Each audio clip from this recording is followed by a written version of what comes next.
Welcome to A Tiny Cup of Joe. I'm your host, Jenny. So today I feel like it's important that we talk about, since it's Mental Health Month, I think that it's important we talk about what the Bible says about your mental health. Now, some of you are aware of the fact that the Bible is written in parables, metaphors.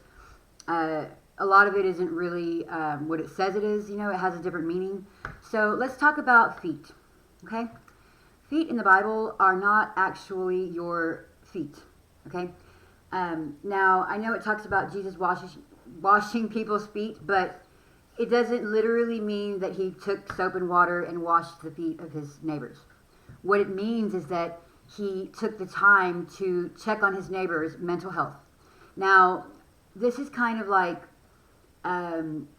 okay, so let me explain why feet represents your mental health. So what your feet in the Bible represent is what you stand on, what you believe, what you stand for, which is your mental health.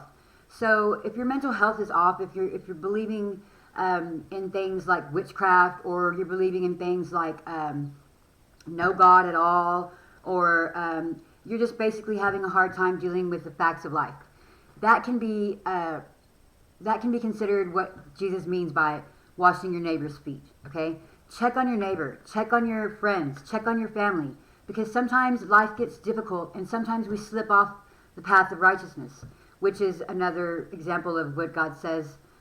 My foot nearly slipped, and what it means is that you started thinking wrong, you started thinking negative, you start thinking, fearing the enemy, you start having fears of things that you shouldn't be fearing. So it's important that you know what it means to wash your neighbor's feet, okay? It doesn't mean go with a bucket of soap and water and wash their feet. It means check on them. Just check on them and make sure that they're not consumed with today's chaos. Today is a very short cup of joe, very tiny cup of joe. That's what we do. But a very important one, okay? Washing of the feet means checking on your neighbor and making sure their mental health is fair. You don't want to not be help for someone that you can be help for. Okay? God bless you. I love you.